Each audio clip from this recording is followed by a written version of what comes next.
What's up, guys? What's going on? Holy shit. Apparently, we're back in the same room together because we have a fucking album out. Yeah, it takes a lot to get us in the same room together anymore. Some of us are drinking coffee, some are drinking beer just to get fucking through this because... Yeah. Oh, God, Gary. It's definitely more of a beer event. For you. For me. It's always a beer event for Gary. Have you stopped drinking from last night? Or are you still... yeah, I had like 3 coffees this morning. Oh. Yeah, so I... Impressive. Yeah, I've spaced it out. So when Gary has to get up to pee every 10 minutes... No, that's me. He's still got a healthy young bladder, you know. Not me. Oh, we're so energetic. Hey, what's going on, everybody? What's happening? Sunday morning, yeah. Be no energy there. Sunday morning. How do you guys? How are you feeling about how the new album's like being received so far? It seems like it's doing great. The reception's amazing. It's taken off like more than any of our other releases. Like that initial hit. Yeah. Even Spotify is like 125,000 in wow. like album in like the first week and a half. I mean, yeah, it's doing like amazingly well. So if we got 125,000 plays on Spotify, shit, we should get what, about 5-6 cents? You're dreaming.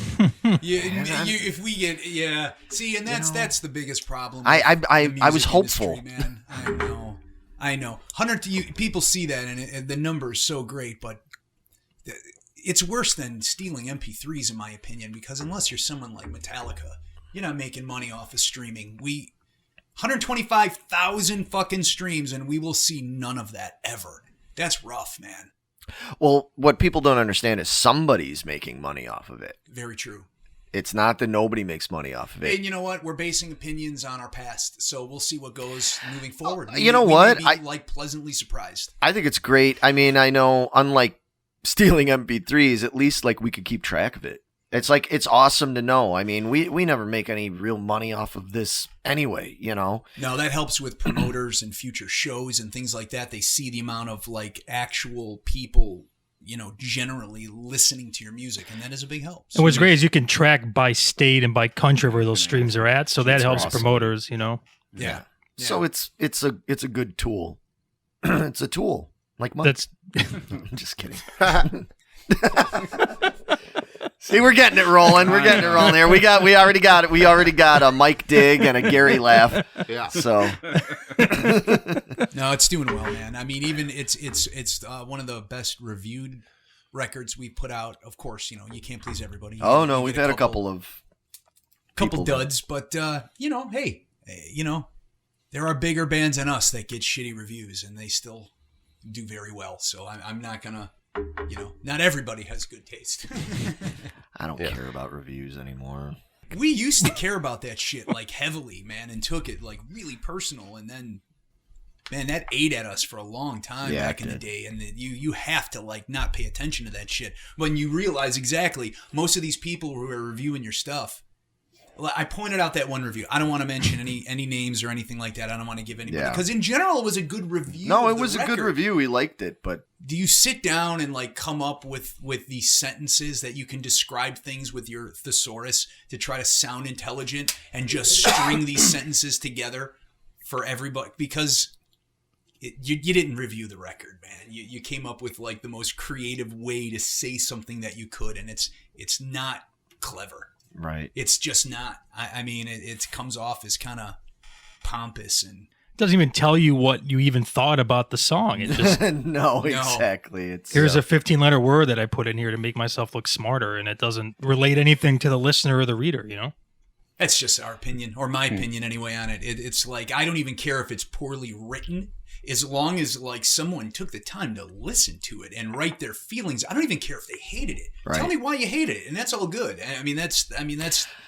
Well, that was always my complaint about the negative reviews. Is like I would tell. Sometimes we would get some bad reviews on old records, and they were written really well, and it was actually informative. It was like, cool, man. Like, I'm sorry you didn't like the music, but like, I'm glad that I know why. Like, you made it clear to me what it is you didn't like about it. And there were times where I took it into consideration. I actually took it into consideration. It's not necessarily going to make me change what I do, but I was like, oh, okay, yeah, people aren't feeling that or whatever. I hear what he's saying about that. Maybe that part was drawn out too long, in that song. Right. Things like that, like, awesome, like, explain it. But so many times people are just like, yeah, this sucks.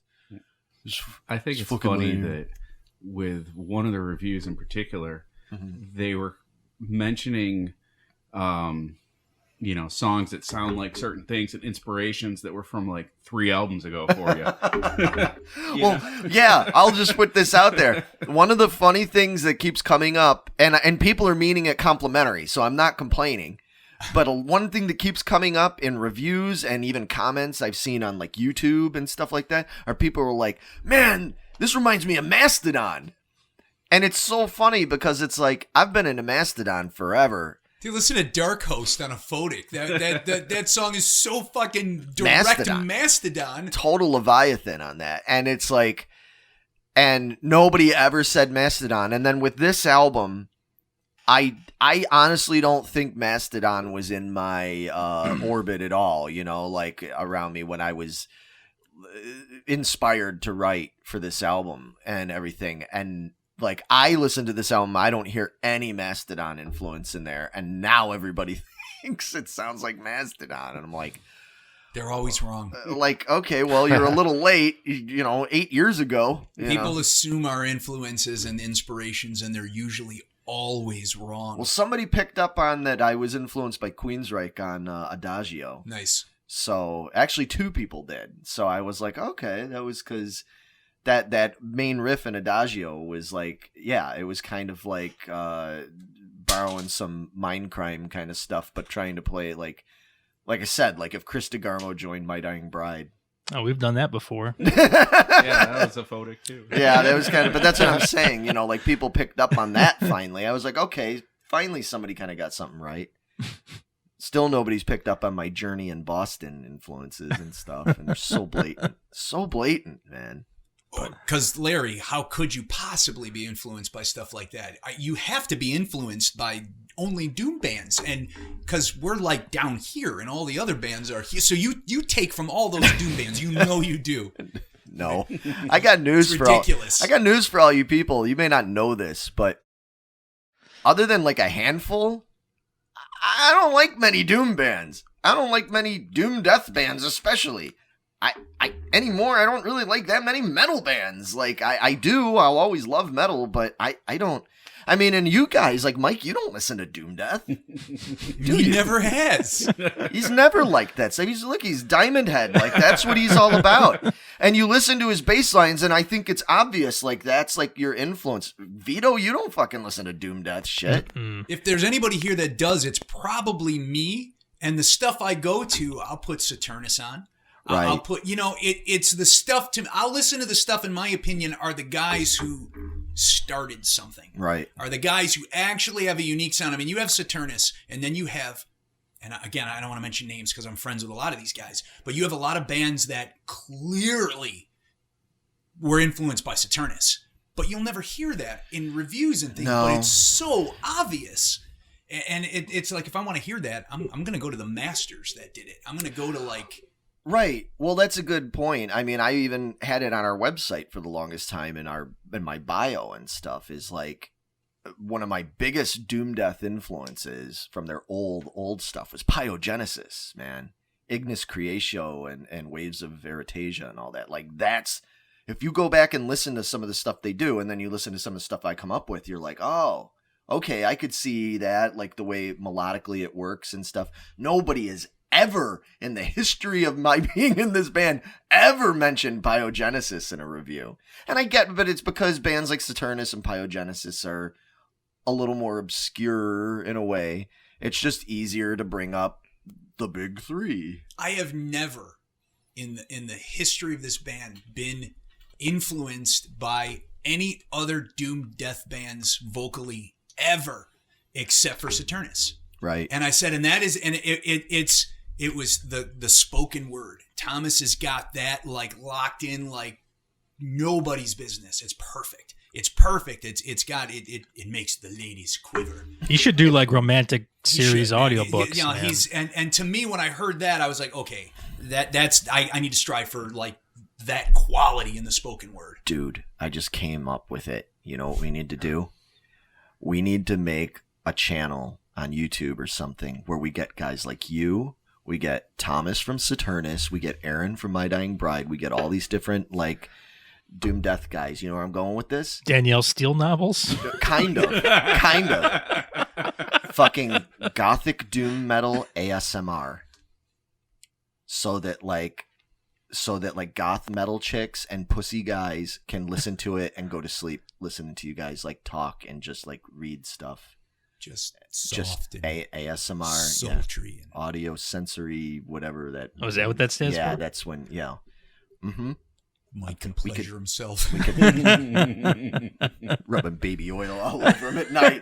With those Thomas from Saturnus talking in his ears.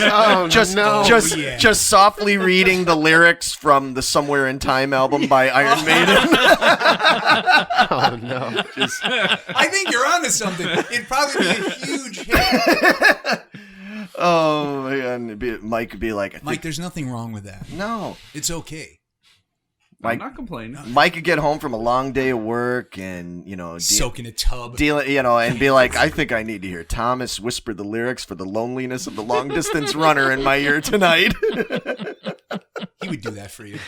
He would. I think he'd do it for you. Yeah. Well, speaking of albums. Yeah. We should probably talk about it. You want to talk about it? Let's start from track one. Let's start with track one and we'll throw out our opinions, what we like, what we dislike. Any little stories. Yeah, so Petrichor is number one. Gary, you love this one. I know you do. Cause I like the song. I don't know what a petrichor is. Is it a bird? Holy shit. That would be Petrichorus. So that's like dew or something. It's the smell of the earth after it rains. It's kind of, yeah. Oh, wow. That's deep. You're going to learn a lot, Gary. I think you're going to school today is what's happening. Because I got a feeling that's not the only word you don't understand in this record.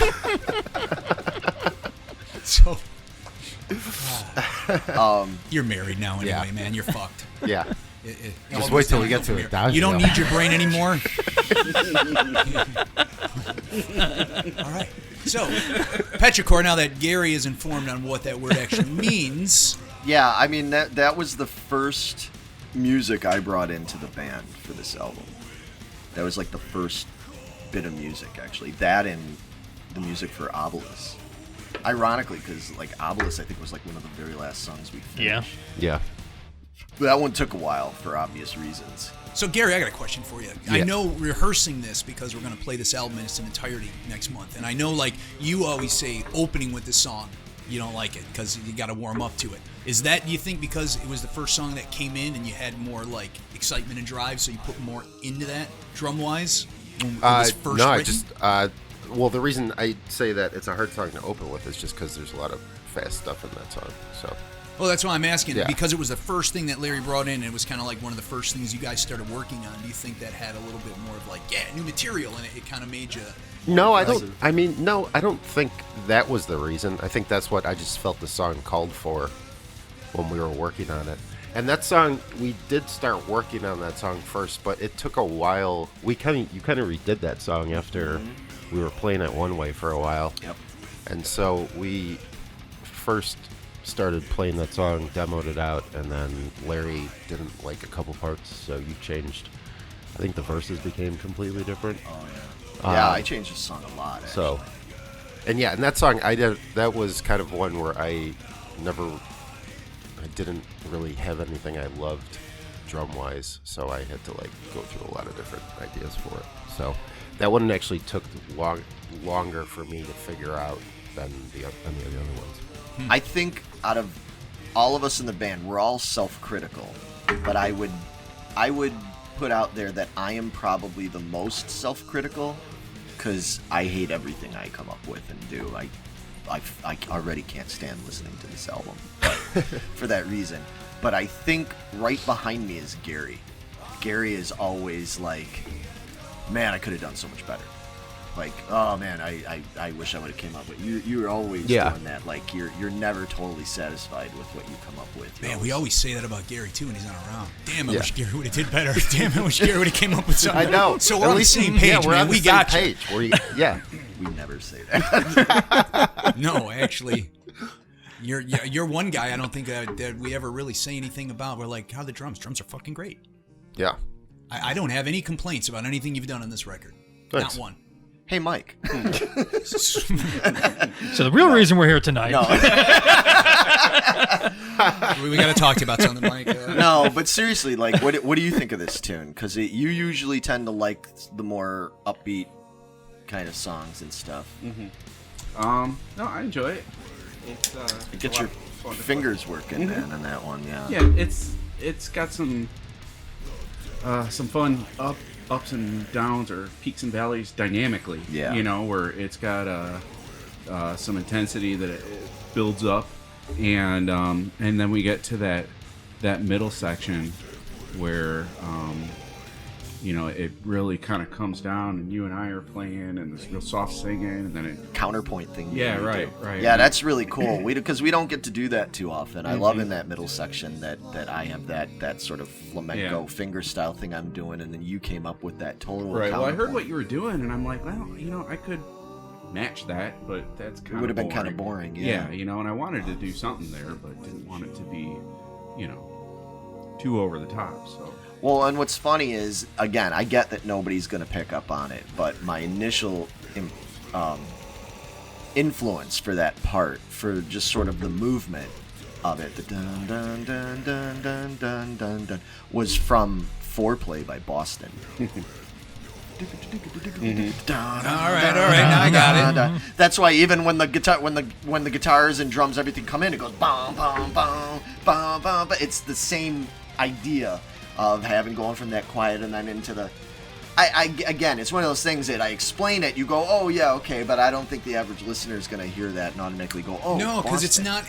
So many of the bands that the influence is drawn from, people will never make that connection because they don't. You're too stuck in the idea that, oh, this American band that plays this style of music must be influenced by other bands that play this. It's like, man, not even in the slightest bit. Right. And it's. But what's funny about the what you ended, and then what also helps that, I guess, is because you didn't play it so straight, and you came up with that counterpoint, it took it somewhere else. And what's cool about it is. The way I hear it, it now reminds me of part of Mussorgsky. Sorry, I can't even say that. I can't talk today, man. I played 2 gigs in a row. Night on Bald Mountain and everything. It's got kind of like some of the choir over the violins and stuff. Yeah. So it ends up like having this like classical music influence in there, which is totally awesome and not at all what I thought of. So yeah, it's funny because I hear the keys that come in on that part too, and the little like the Mellotron BOC song that it kind of reminds me of. It was a song that was supposed to be in heavy metal but wasn't used. So it wasn't Veteran I know of what Psychic song you're Wars, talking about. It was okay, the other one. Yeah. Well, see, there you go. I mean, that's cool. You know, that stuff sort of like subconsciously like leaks in there, and then that was Ben Johnson. Fire of Unknown I wish Origin, Ben was here. Yes, yeah. I wish Ben was here to talk about his stuff, but the ever elusive and hard to find Ben Johnson, man. He's fucking rehabbing his house somewhere. Yeah. Stuck in a crawl space or somewhere. Yeah, he's in a crawl space, putting in some insulation or something somewhere. He's in a crawl space, getting it ready for the master who's being shipped over here from Germany and shit. That's where we keep him. We keep him in the crawl space until we need him again for the next record. That's where Ben is. We're going to find out. That's why Ben is so like elusive, only comes out at certain times because he's actually like a German vampire. Fuck, like, did you feed him? Yeah. Because I forgot to feed him last week. Got to make sure. Then, fuck. Yeah, exactly. Go feed Ben real quick. I mean, what about you with the lyrics, man? Like, what the fuck are you talking about? I want to know because I do all these interviews, and then all anybody ever wants to know is what's Paul talking about in this. I'm like, I don't fucking know. Go ask him. Yeah, you know, a lot of this stuff on this record, like either some of it has a direct meaning, some of it doesn't. Some of it was written through other people's eyes and other stories, and it's after like so many records from Welcome to Fate on. I can't keep writing like the same personal shit because my life's just not that interesting anymore. I don't have that much to fucking say anymore. I kind of said it all.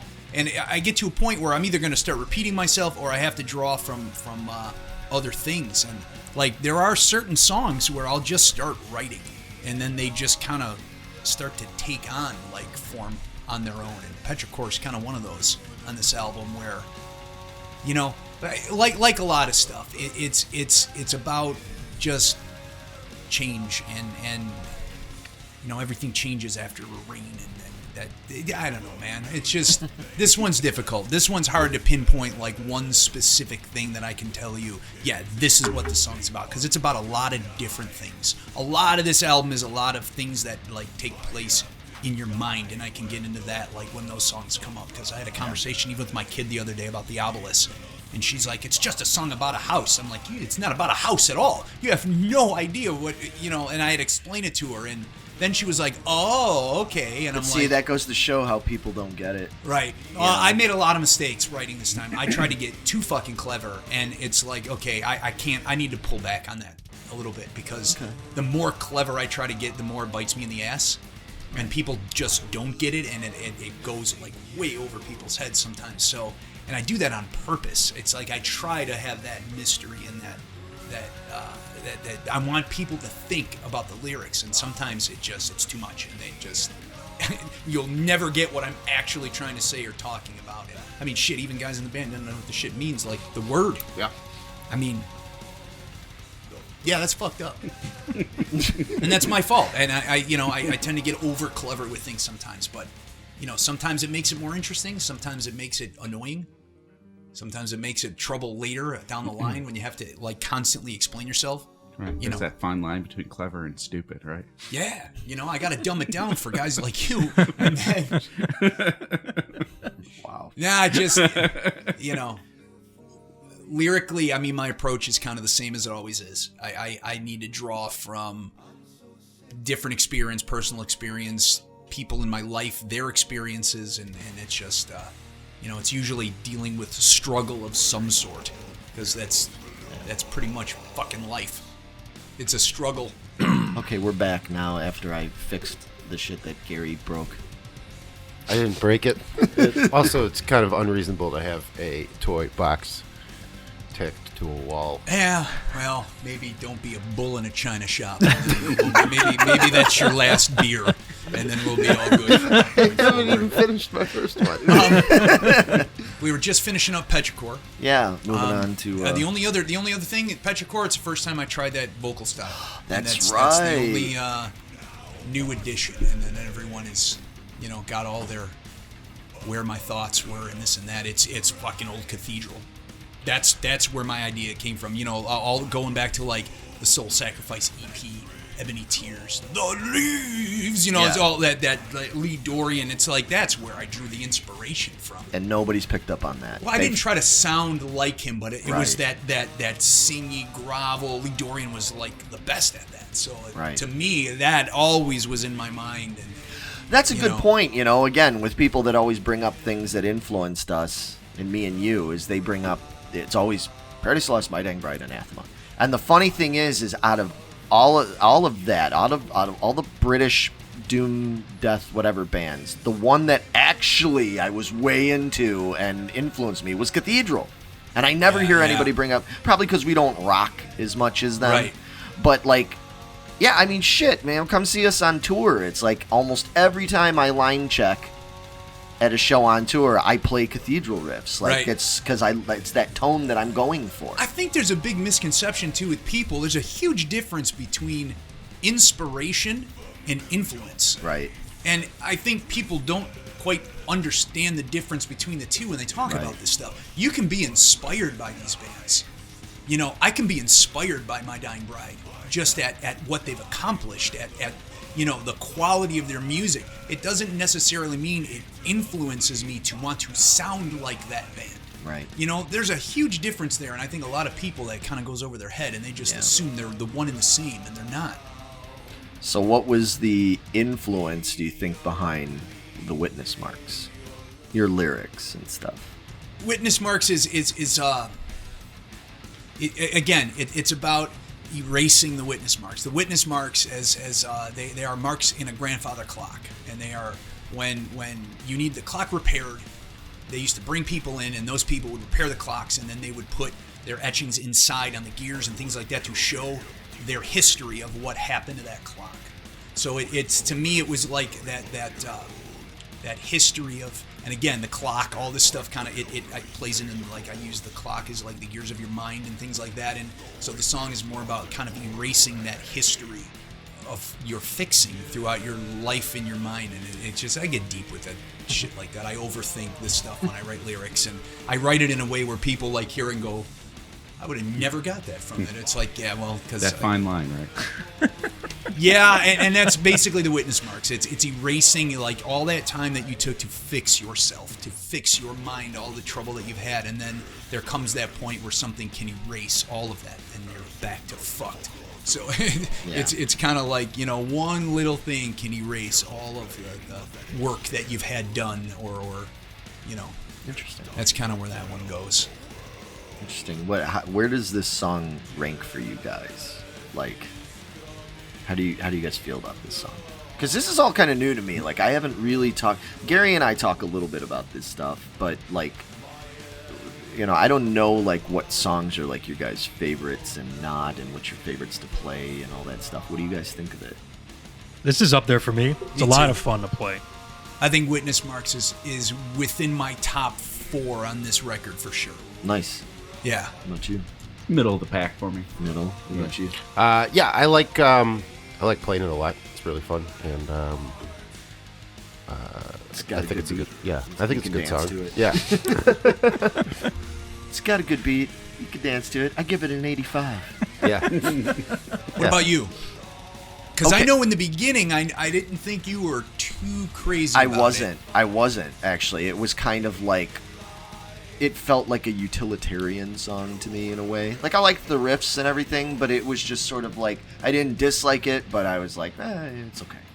But now, like, since we've started rehearsing for the shows coming up and stuff, it's like, now that we're playing it and doing it, I'm like, man, I like this song. It's actually one of my favorite songs on the record. I draw opinion a lot on that too. It depends how we do it live and how it feels in rehearsal, and when we start building up. It changes my opinion on songs. It does do that. Yeah, it did. And some of the other songs, when we get to them, I'll bring up, even like there's some that are kind of in the opposite, but there are other songs that I like more now that we've been playing it and stuff. Yeah, I don't know. There's not too much to say about this song, I don't think. I mean, when we demoed it, that was one of the earlier songs that you had vocals on it, and or at least of the demos that I remember. Yeah, there being the first vocals two, on it. Adagio and Witness Marks were the first two songs I had vocals for. And yeah, the way that those vocals came out when we were just in the jam room playing it,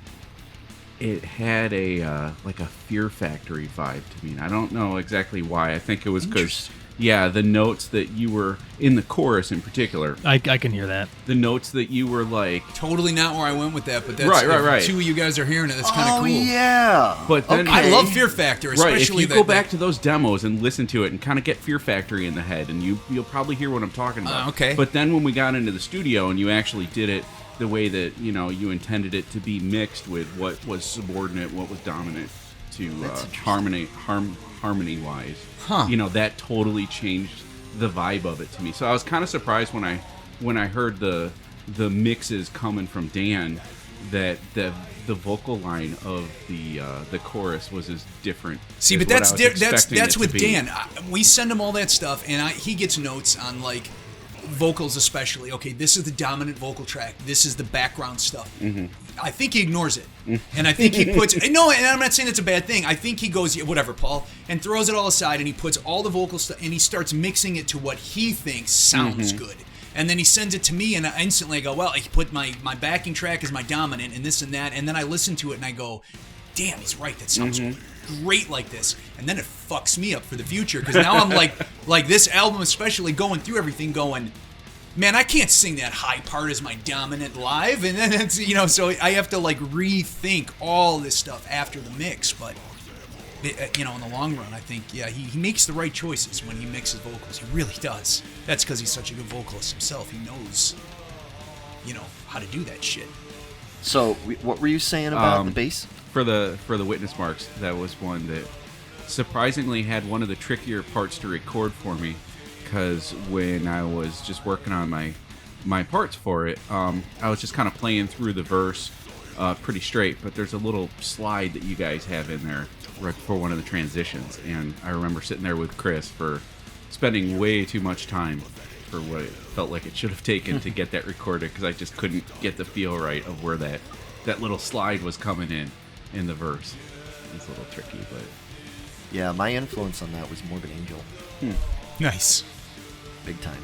yeah, That was where just that kind of like slider, that tray as it got. Yeah. probably why it was so weird for me, because that's totally not in my wheelhouse. And we got the criminally insane part in there. Yeah. Yeah. We had to, every metal band worth their salt has to at least have one criminally insane, we've never done that before, I don't think. So that's we got it in. We can check that one off the list. So, want to move on? Yeah, we can do that. Yeah, move on to the next song, the title track. It's interesting how many people don't know what Nephilim is. There's multiple meanings, and I mean, Right. even it's funny because going back, even Andy from Bride, when I sent him stuff early, he was like, "So are you going for the biblical meaning, or are you going for him?" Like, only you. But no, yeah, it is strictly the biblical term of what Nephilim, and it's the offspring of a angel and a human, I guess, is Right. So that's kind of like where it draws from. The song itself is just really, the cover kind of says it all. It's like, if you look at the sheep as basically mankind, we're all following something, and it doesn't necessarily mean you're going to a good place or a bad place. It's just people in general need to, especially today's day and age, man, with everything, everyone's got to pick a fucking side.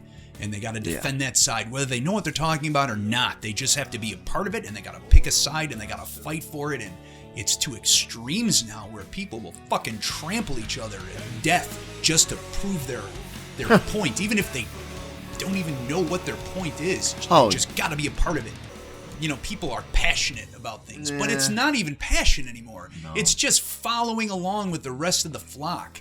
It's the trending thing to get on board and be for something or against something, whether it be, I won't even go with sports because that's been a long time tradition. Sports! You root for the team, and I get that. But when it starts getting into like blown out fights and people being belittled because, you use an Apple phone, you're a it's like, okay. You like Terminator Dark Fate? No.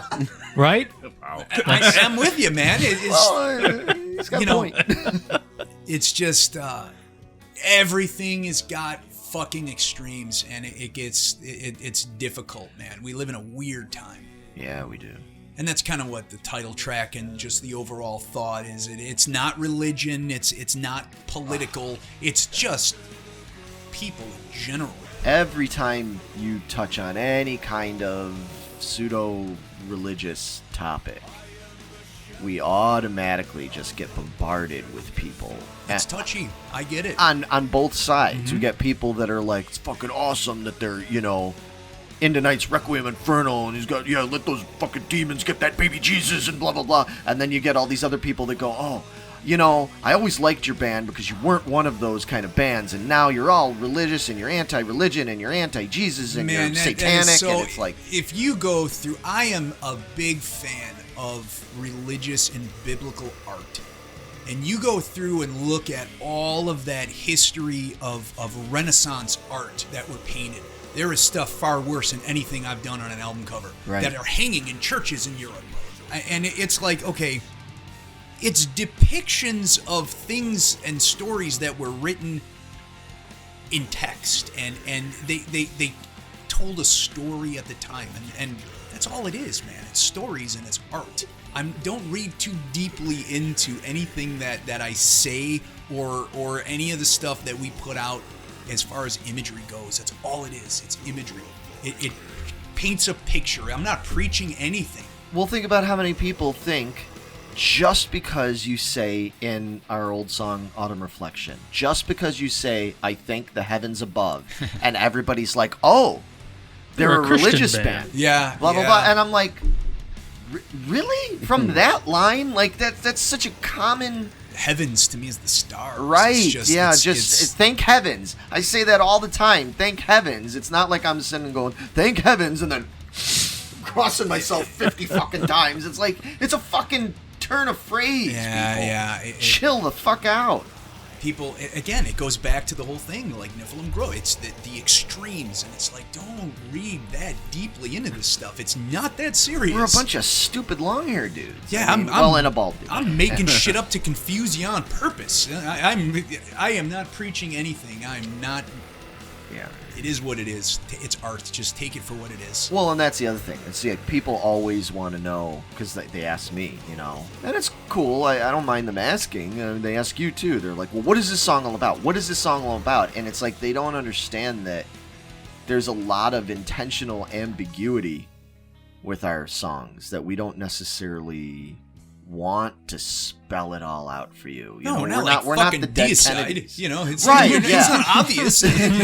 No, it's not like that at all. I like using that kind of stuff, imagery, terminology, as a reference, as exactly just that. It paints a picture, and it paints a very bold and vivid image in someone's mind, and that's all I'm going for. I have to paint pictures with words.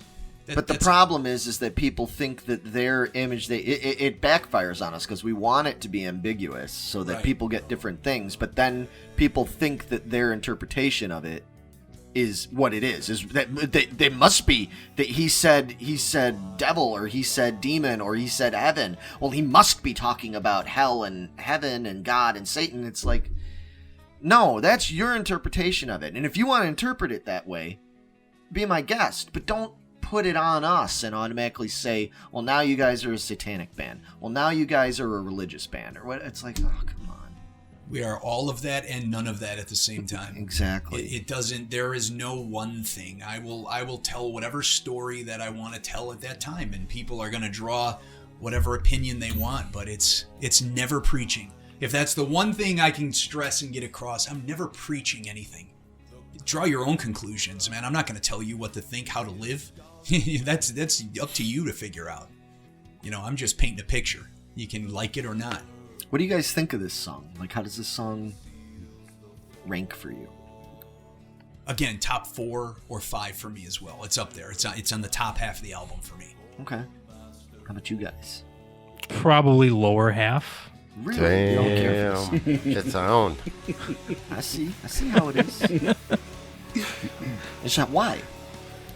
I'm just basing it right now, just how us performing in the room and stuff, So it's not as energetic as the other songs. It's not that it's bad. It's just, not as energetic, I guess. It's not as Nevermore-y as some of the other songs could be. It's nothing you'd hear on a Seven Dust album. It's not, yeah, but.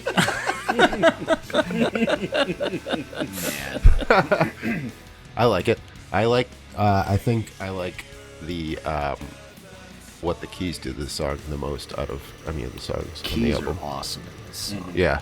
Keys took this song to another level for I me. think they got buried a little bit in the mix. They did. I was the one that wanted to turn them up, remember? Yes, you did.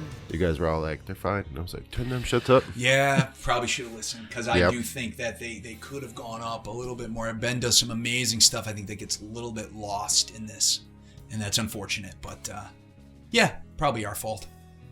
Mm-hmm. We didn't listen to Gary.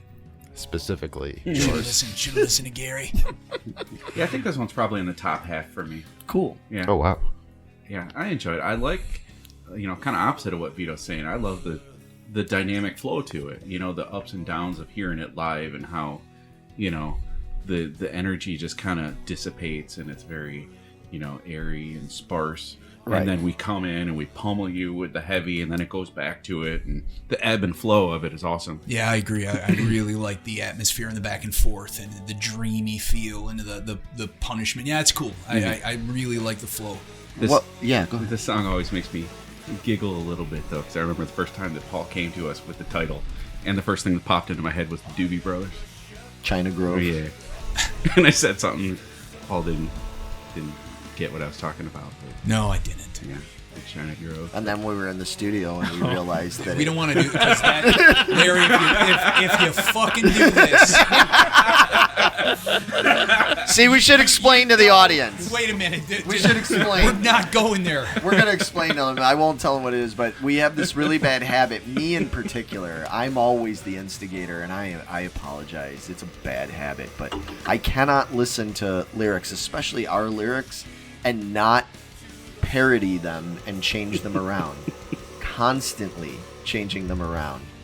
And unfortunately, there have been times we've brought this up in public to fans and friends and stuff, and then the songs basically just become ruined because we play shows and people actually sing those parody Where lyrics. they'll shout out the parody song titles, and it just gets to a point where it's like, that shit starts to happen, and I go, I don't ever want to fucking play this song ever again because of that one asshole in New York. It's just, or wherever. It's just, and I'm thinking of one guy specifically who did that in a song. Oh, yeah. Yeah, and that kind of stuff. It's like, it's one thing when we joke around as a band, and we can, but when it gets out and like these people think they're like close enough to you to have that fun with you, it's like, okay.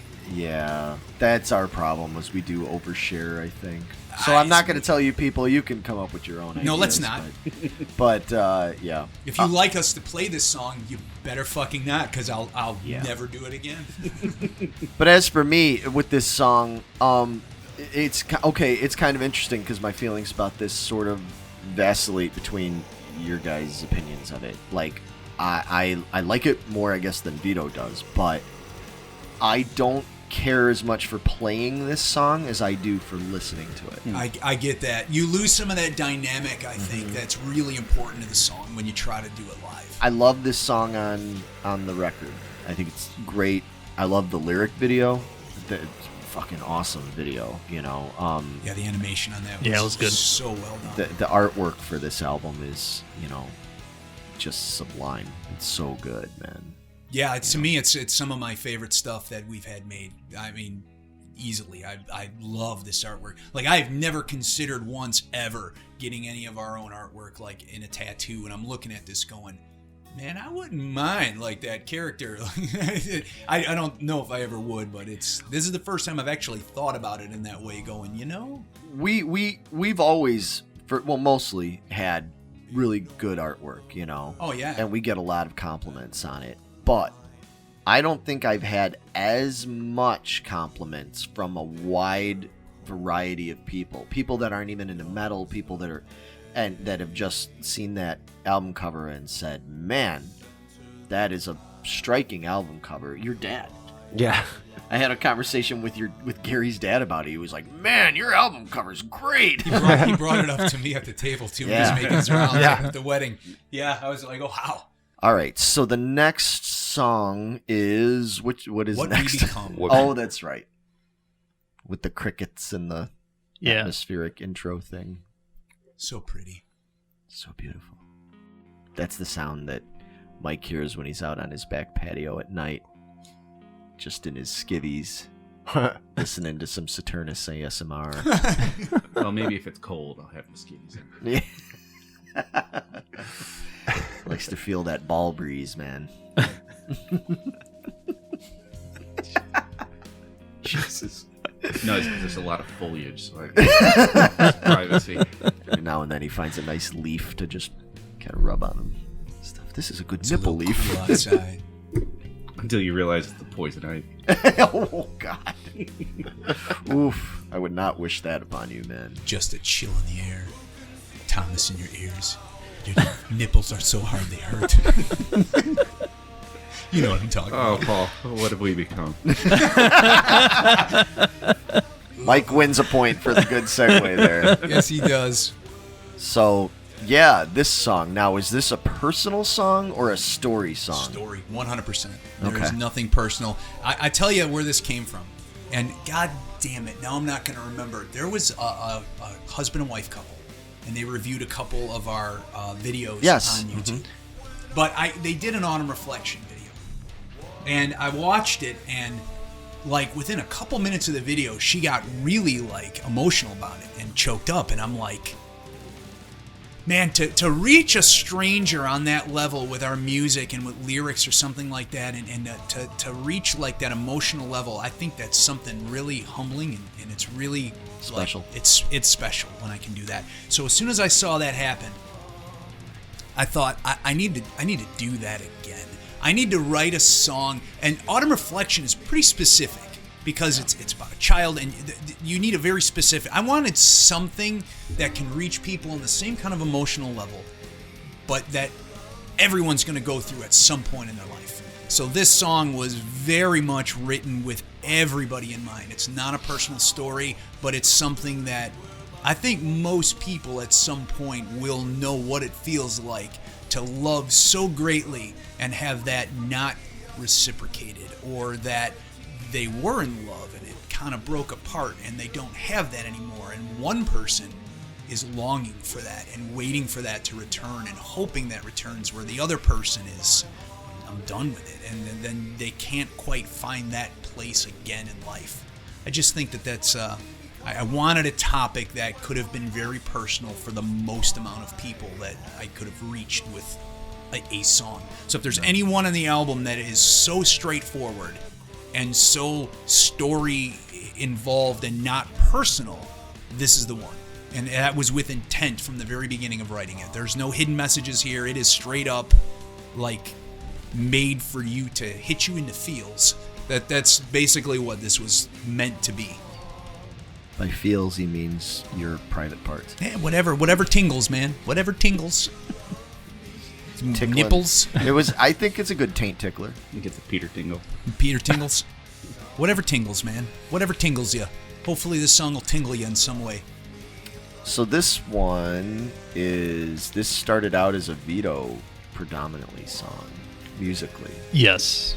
Which I hated this when I first brought it in.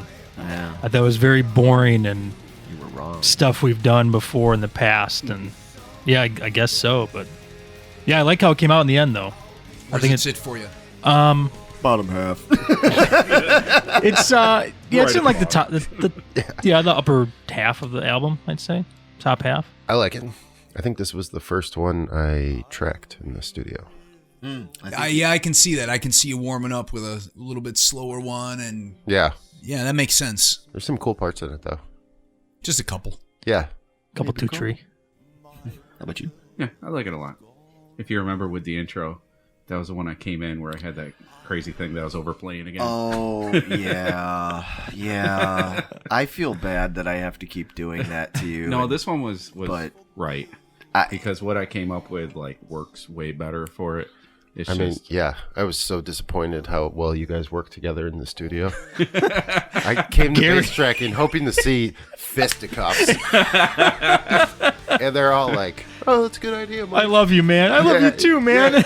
Gary's like, what the fuck did I come up with? He literally did. That's people think we're being funny. It's the truth. Gary literally came to the bass tracking session because he wanted to see what kind of fireworks were going to erupt, right. mainly Well, between a me little and Mike. context. What was the song on Blood White? Usually there's at least Just one Breathe. song Yeah, on Just all the Breathe. other albums I that had that. I hear a I story wasn't even about. there, and it's legendary. Yeah, for Just Breathe, I had a I'm part never gonna worked hear the end out of it. That, I still never heard it. I still have no idea what Yeah. the bass line was. I want to it's hear fine. it so But regardless, there was some friction that day between Larry and I. And I think Gary was looking forward to Yeah. some of that. Well, here's the difference. In all seriousness, here's the difference. Even though you'd been in the band a couple years at that point when we did the Blood White album, you were still kind of feeling your way around some of the ideas, because these kinds of songs like Just Breathe, What We Become, that's not your typical go-to type music. That's not generally when if you were to sit down and think about, I'm going to write a song all on your own, that is not a Mike Feldman song. No, it's not. And that's not a put down to you at all. No, It's I get just what you're saying. it's not your thing, you know. So, which isn't to say that you can't, and you have come up with great ideas for those kind of songs, but I think when we did Just Breathe, you were looking at it from a certain point of view, which I understood, but the rest of the band and the producer was looking at this song from a completely other point of view. And you just were like, I don't get it. Why shouldn't I do this here? It makes sense to me. And I totally understand why it made sense to you, but it was just like, oh, it's like if a bunch of different painters looking at a canvas that's like, paint, and the canvas is maybe got like a red color on it, you might look at it and be like, oh, that needs black, that needs blue, blah, blah, blah. And the rest of us are looking at it going, no, man, we see green, we see this, we see other colors. Yeah. It's that fine line. It's the fine line, yeah. It's the fine line between clever and stupid. But no, seriously. So I think that what happened was by the time we got to this song and this album, you like get it a little bit more. You had the initial idea that was just a little bit too busy. Well, I knew I wanted to do something there. I just wasn't entirely certain of what I wanted to do. And I think that was more the case, was that it was more of a less defined idea you came in. You actually, you got me channeling Geezer. You said, think Geezer. Which was like, awesome. Oh, okay, yeah. And then it clicked. So I'm happy with it. I like when you play stuff like that. Yeah. Like, I love to hear that kind of stuff. Yeah, no, I love the vibe that we captured with that intro now. It's right. Yeah. I like my guitar solo on that one. Yeah, the solo is good. Mostly. No, the solo's great on this song. I have more favorites than this one of yours on this record, but this is up there. This is top 3 solos on this record for me, from you, for sure. Okay, well, let me amend that. I like this guitar solo more in the orchestral matte variant version. I think my guitar solo sounds really cool in the context when it's just the orchestration behind me. No drums, all that, no bass, none of that kind of stuff in there. No distorted guitars. I think the guitar solo works really cool in that context. And it's... people are going to laugh at me for this, but it reminds me of the guitar solo that Vito Bratta plays in When the Children Cry by White Lion. Especially because I get into the 2-hand tapping in there and stuff, but there's that, the way that is, because there's no drums in the guitar solo, and it has this more like sad dramatic effect in the matte variant version. If people don't know what we're talking about, if you buy the 2-disc version of Nephilim Grove, you get bonus songs that you won't get on the regular one. And one of the bonus songs is a different take on What We Become. Yeah. And yeah, the guitar solo in there, I was happy enough with it when I heard the final album. But then when we got Ben's remix and I heard the guitar solo, I was like, oh yeah, that's more what I wanted, Like, that was awesome. The only other thing on What We Become, like when we do this stuff, when I demo stuff at home, my living room becomes like the studio, and I have the laptop and the mic, and I have all this stuff, and I write lyrics, and I demo all this stuff. And I remember I get up early before anyone else, and I start working on this stuff. And I remember doing this, like the first time it came to me, and I'm singing this stuff, doing the demo, the one day you love me like, and I remember like Nikki like eventually coming out of the room looking all sad. And I'm like, no, it's not about you. Seriously, it's not. So yeah, it's a difficult one to write something like this and try to convince people that I'm not singing about somebody, because I know there will probably be people who will assume that it's about them, and it's not. Here's kind of a weird question. I don't know, it might not apply to everybody in the band, but do you guys, when it comes to like coming up with your parts, like whether it's we send you a demo and you have to come up with your bass parts, or I mean you're usually, you don't have much choice, I guess, but you have to be at your kit in the practice room. Yep. But do you guys have a thing where do you need privacy when you come up with your stuff? Or are you like, oh, I don't care, like I'm good with having a girlfriend, a wife, a kid, your one of your kids, a friend, anybody around when you're writing, or are you like, no, I don't want anybody to hear what I'm doing.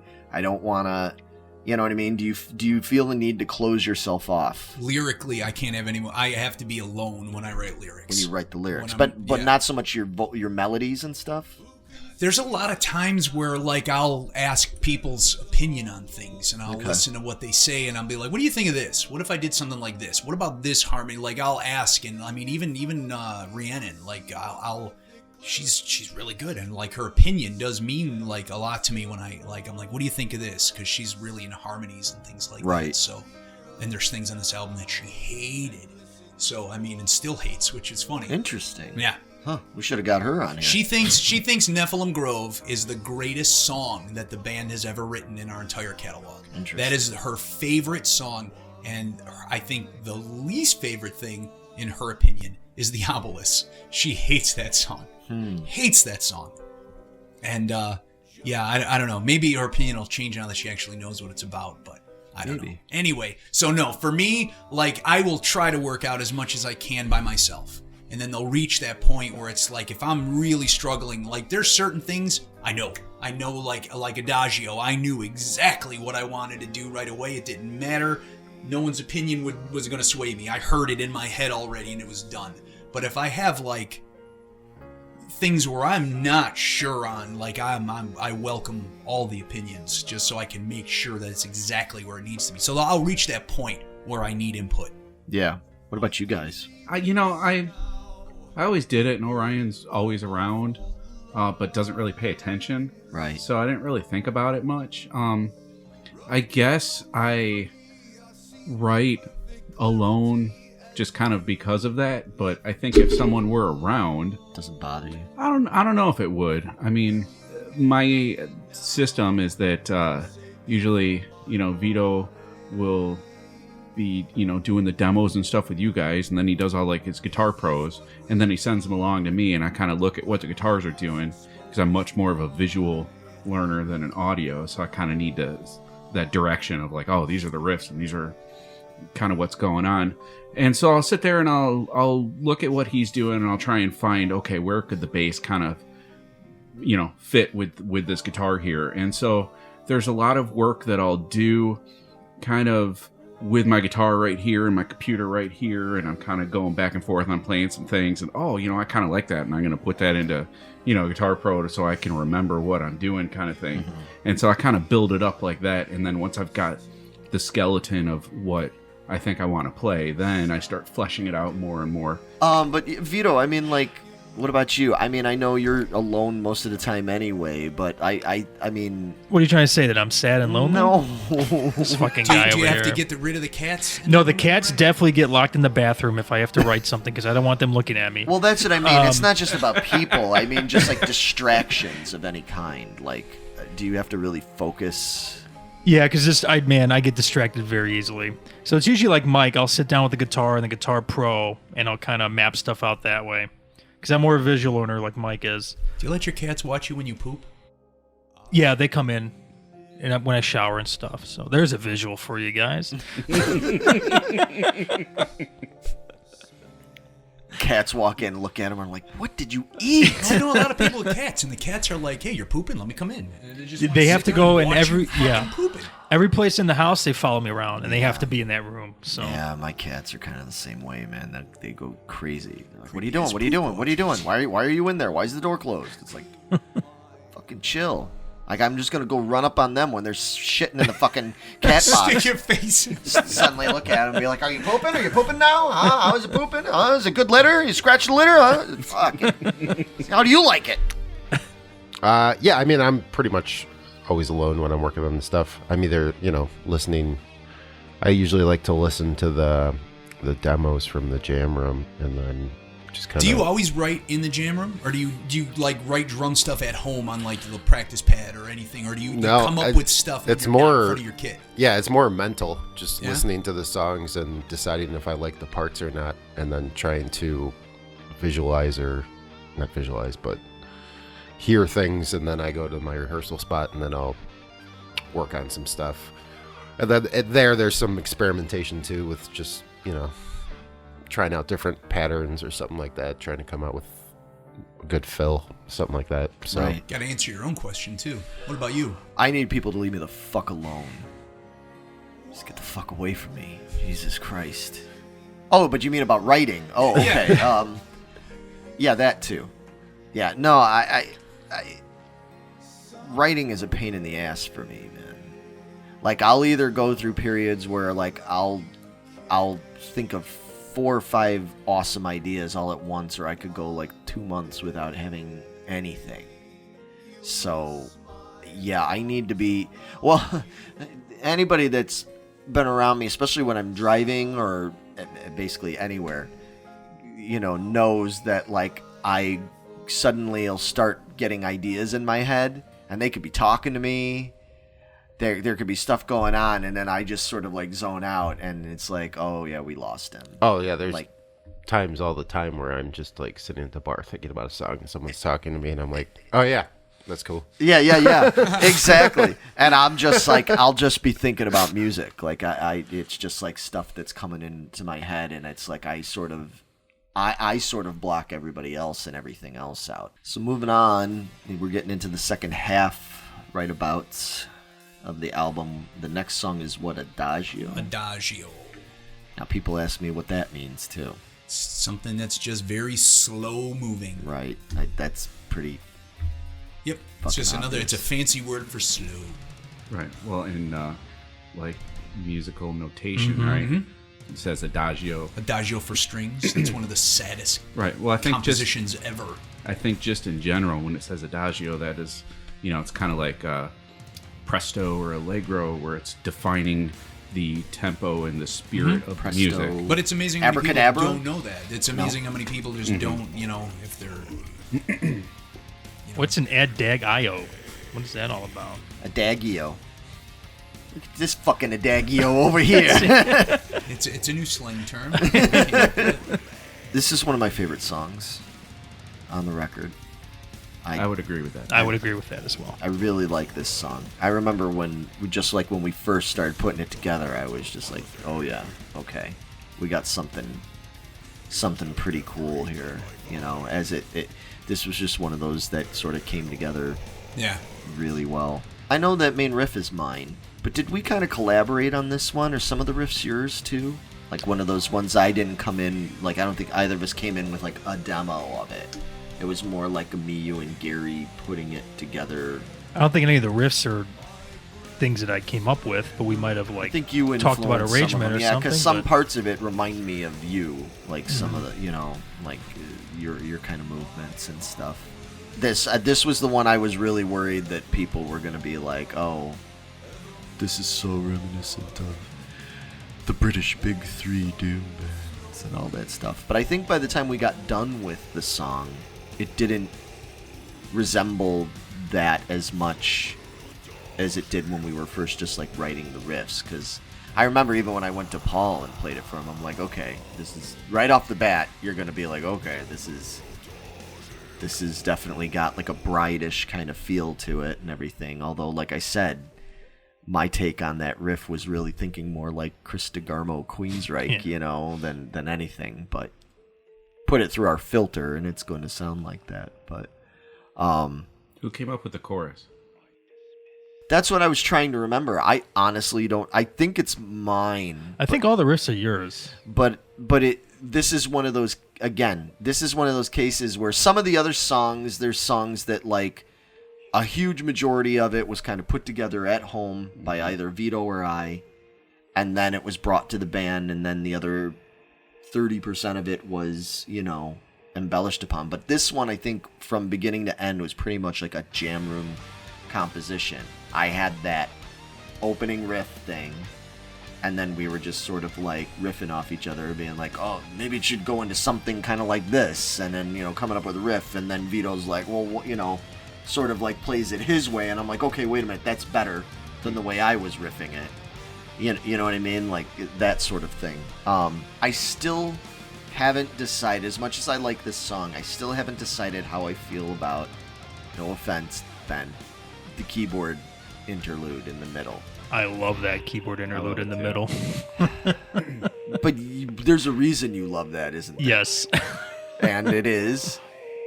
It reminds me of a certain band that no one else would have thought that we would have been influenced by or inspired by to put something that sounding in a song, I think. And who is that? It's a German band. You're talking about Rammstein. Yes, of course I'm talking about Rammstein. And when you kind of were like explaining it to me at the time, you were like, oh, it's sort of, and I was like, okay, that's kind of cool. But when I first heard it, because when Ben first brought it in, he had way more layers. It was like huge sounding, and it was like, which whoa. Ben does, which is awesome. He'll give us like a shit ton of stuff. We're like, oh, that's great, but let's kind of like tone it down a little bit. But... Yeah, I'm not complaining, but I'm just saying, like, he gave us like all this, and it was like, whoa, that's way too big for what we had pictured for that part. I wanted it really, really subdued, and Chris sort of like started going through the layers and breaking it down, and then he was like, well, I think it should be this, and it came to that kind of thing, X-Files sounding fucking thing, and you and Ben, like, everybody was like, fuck yeah, and I was like, oh no.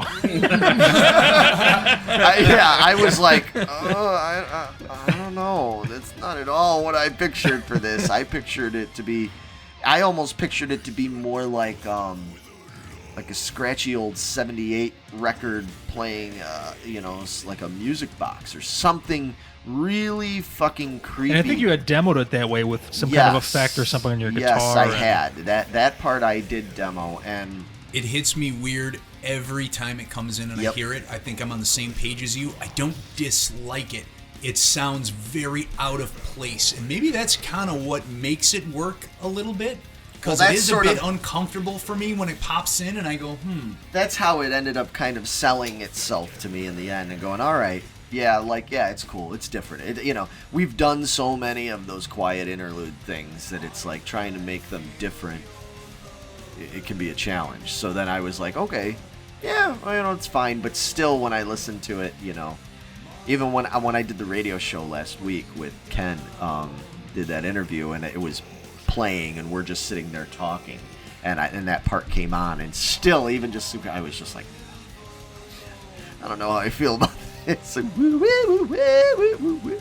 And we've gotten a couple people in reviews that pointed it out like, oh, that part's kind of weird, and I'm just like, man, I can't argue with that. It is definitely different. Different isn't necessarily always bad, it's just jarring. It's a different color. Yeah. It's definitely a different color. This song for me is I think it might be my favorite solo of yours on the record. Yeah. Well, here's the interesting thing about that. It's great. I really like that solo. I'm really happy everybody seems to really like that solo. Here's where I shot myself right in the dick with it. I wrote that solo on a standard tune guitar. The rest of the song is not played on a standard tune guitar. So then we come to things like, hey, let's play the whole album live at our first show and everything. And I'm like, oh, fuck. Because how the fuck am I supposed to do this? Well, thank God Vito for Christmas bought me a Digitech drop tune pedal. So I've been trying to figure out a way like I can play this on one guitar. Otherwise, I would literally have to, during the X-Files Rammstein part, I would have to change guitars. Oh, man. To play the guitar solo, which is fine. But then I'd have to, like, change back, Take it off and just throw get it a to double somebody neck. offside. Hey. Get a Not double me. neck, dude, not Vito. Yeah, a double neck. There you go. Mike's got the answer. I could Richie Sambora it. Borrow Petrucci's double neck. One baritone, one standard. Really? Petrucci has that? Oh, yeah. Well, call that 'Cause he's the motherfucker man, up. right, Tell him Gary? I want it. Tell him to give me that shit. You don't need it. They have one song where they're tuned down to C, and then the bottom one is like a drop D guitar. Oh, okay. So, Yeah. Well. yeah. Dude, the tuning on this album. Oh, the fucking. glad. We'll get into that. We'll get into that in a song or two. But anyway, yeah, it was just, and people might be like, well, why the fuck did you do that? Why don't you just play it all on the down tune? Because there's certain notes I hit that on the down tune guitar I'd never be able to hit it. So I even thought about like, I could rewrite the solo. I could play it a little different live. But I like the solo so much the way it's composed. I don't want to change the solo. Right. Right. So it is what it is. Like I said, I've started figuring out how to use the standard guitar with the drop pedal, and knock on wood here, it seems to be working out. So we'll see. Yeah. Oh my God, all the alternate tunings on this fucking album. What's the next song on the list? Blacklight.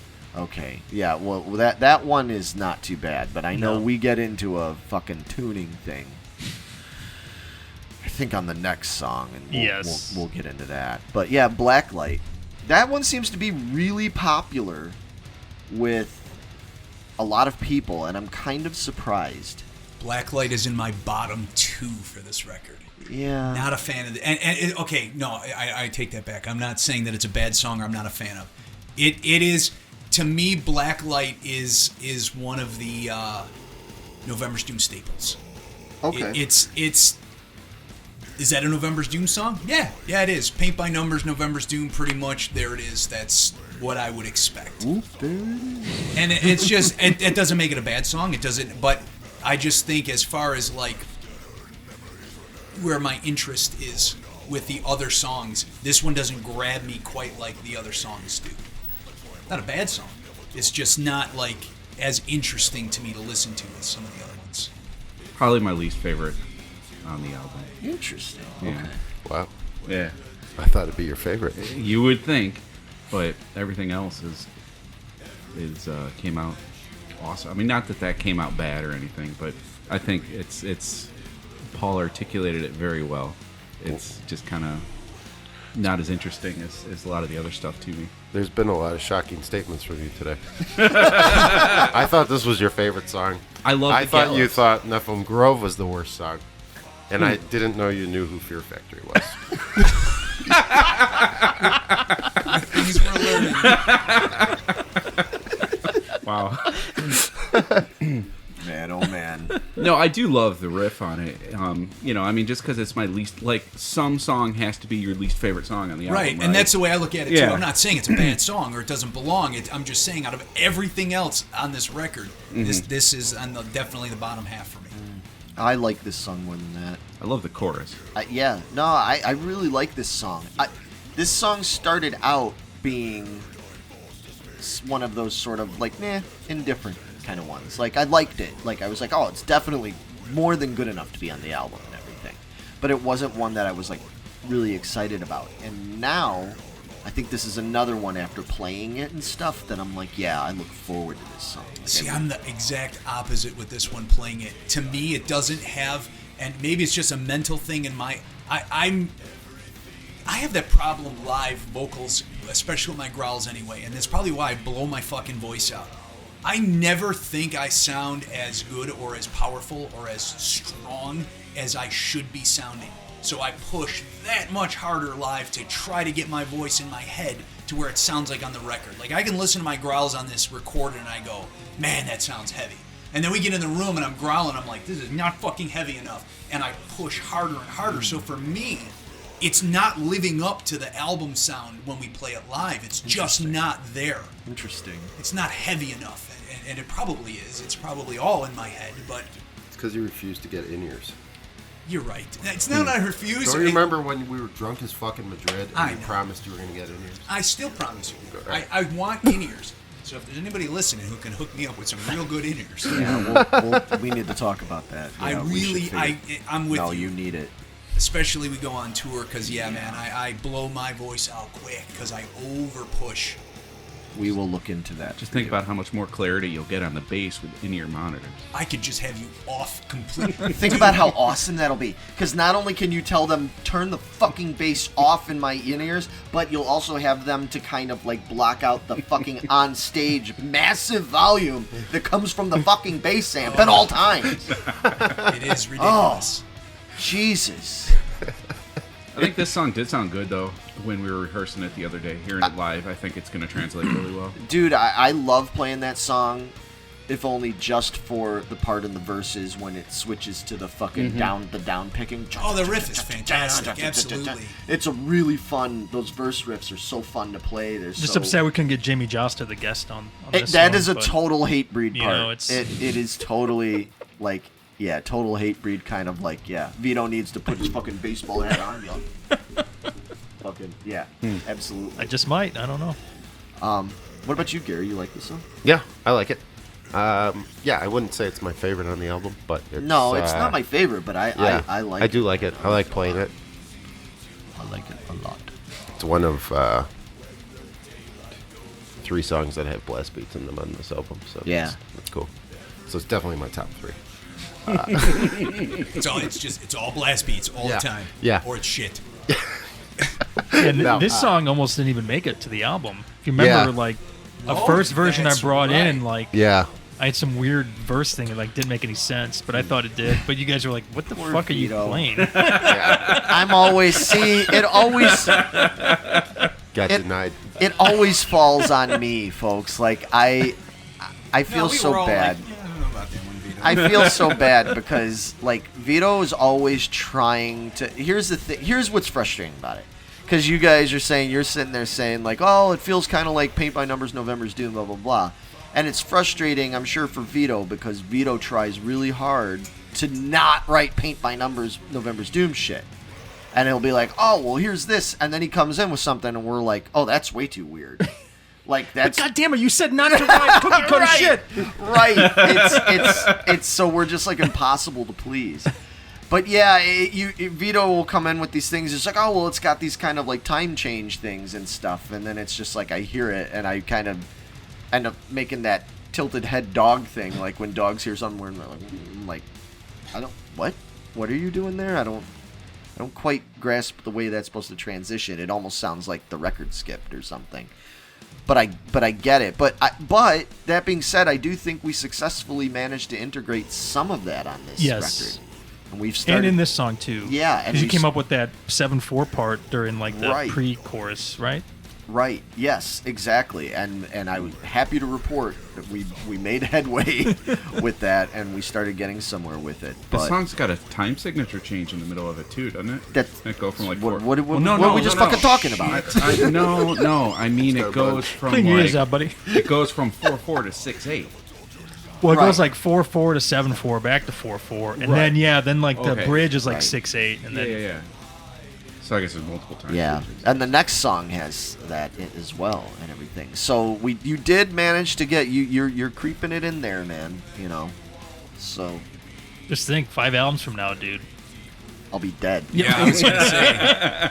Yeah. Holy fuck. Then me and Vito and Mike will finally be able to write a good November. Yeah, there we go.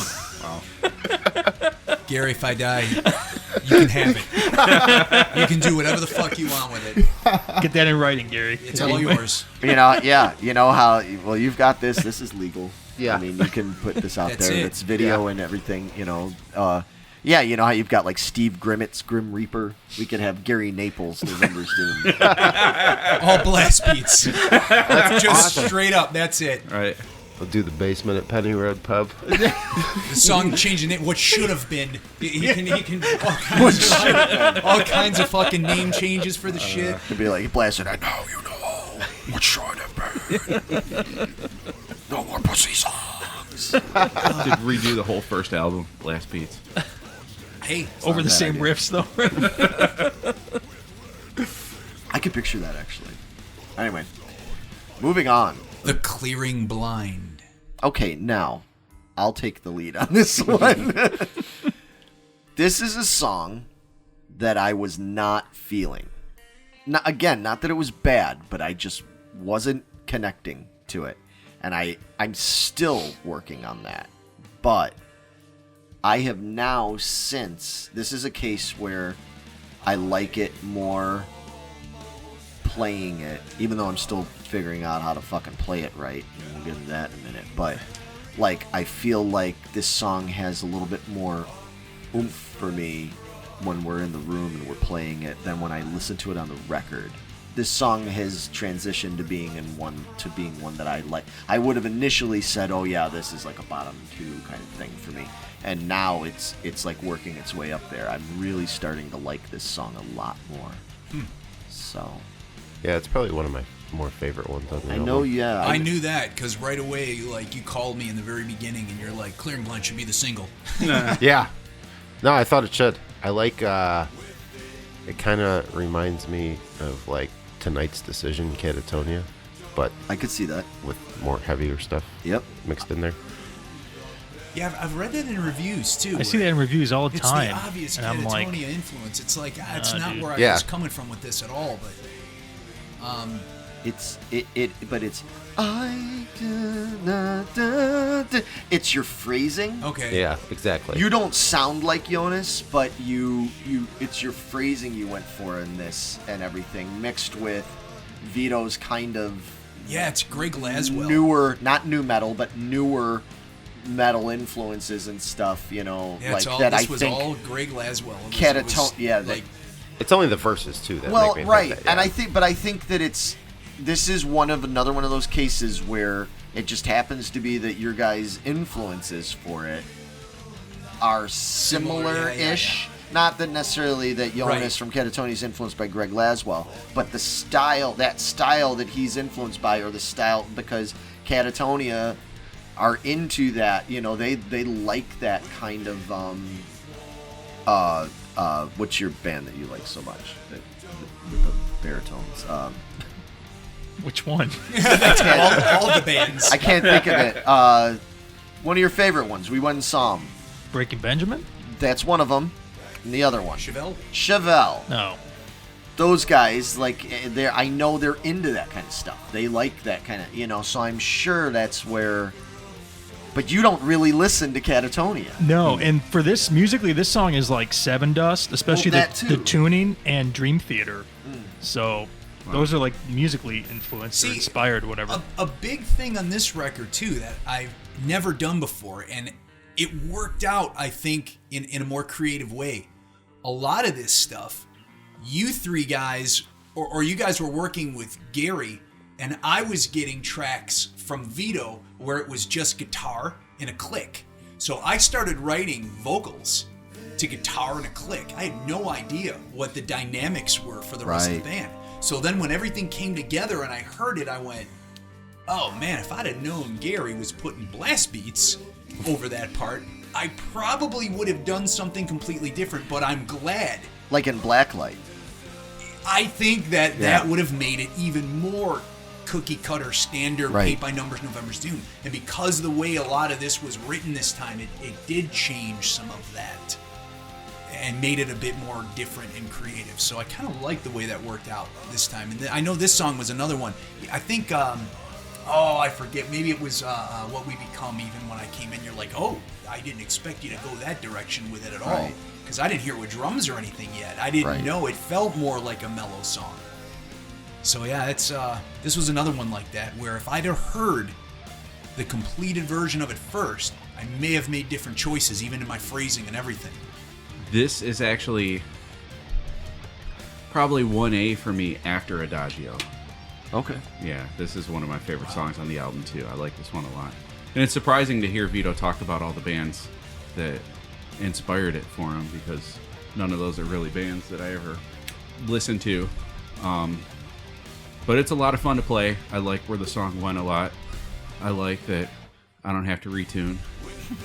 Yeah, well, I should get into one of the reasons that I said, you know, it wasn't one of the reasons that I said we should not release this as a single was not so much because it's a good or bad song, but because this is another incident of Vito's infamous, I gotta come up with a different tuning because I'm bored. Pretty much. Like the sequel to Zephyr. I like that we came up with a working title that reflected the guitar tuning, too. That's true. That was a good one, Gary. I like that one. It was called G-String Divas. Yes, that's right. With the parentheses, hey now. Oh, yeah. Because Gary thought it reminded of Candlebox. Yeah. The intro part. Jeez, you said, hey now, I went to fucking Larry Sanders show. Hey now. Yeah. I thought Hey Ya by Outkast. Yeah, that song. We're all over the place, man. It's no wonder we're a fucking band. Now maybe that's what it was. I'm sorry, it wasn't hey now. It was now maybe. Yeah. Oh, see, now you're fucking wrong, and we went on a tangent on something wrong. Whoa, Sorry. wait a minute. For the intro of the song? Yeah. Yeah.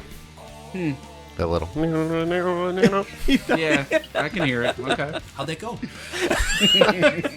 You know. That's funny. So yeah, I always do air guitar and play bass. left-handed. I am left-handed for certain things. Are you? Yeah. Are you more like ambidextrous? Yeah. kind of? Like I throw with my left hand, but I bat or play golf right-handed. I drum right-handed. Which hand gets the dick? He's a big fan of The Stranger. Yeah. Yeah. I switch it. Okay. Yeah. I played with a bass player a long time ago. I can't even remember his name. It was a very brief time. And he was right-handed for everything, but he played bass the other way. And I asked him, what's that about? And he said the only thing he can explain it is for years and years and years playing air guitar. And then when he finally picked one up, that just was the natural... It was like a very bizarre explanation, but I don't know. Well, some people are just ambidextrous like that. Yeah, that's the only thing he did left-handed. Yeah, when I started playing drums, I told my drum teacher that I was more left-handed based. So I started playing drums open hand. So I'd play in a right-hand drum kit, but everything would be open hand. Like Mike Mangini. Yeah. Is that what Hoagland does? Is he more of an open-handed? Because he's always kind of... Yeah, exactly. Gene Hoagland. Yeah. Yeah. Hulk Hoagland. Hulk Let me tell you something, brother. I got these blast beats coming up. I got you, brother! Listen, brother, when I play my blast beats, it goes full on. If he sees us, he's going to kick all of our asses. No, he's not. I mean, he could kick our asses, but he's not going to see it. I thought you were talking about Hulk Hogan. Never mind. No, he's talking about Hulk Hoagland. Okay. Gene Hoagland. Jesus Christ. I think everybody knew this. Anyway, yeah.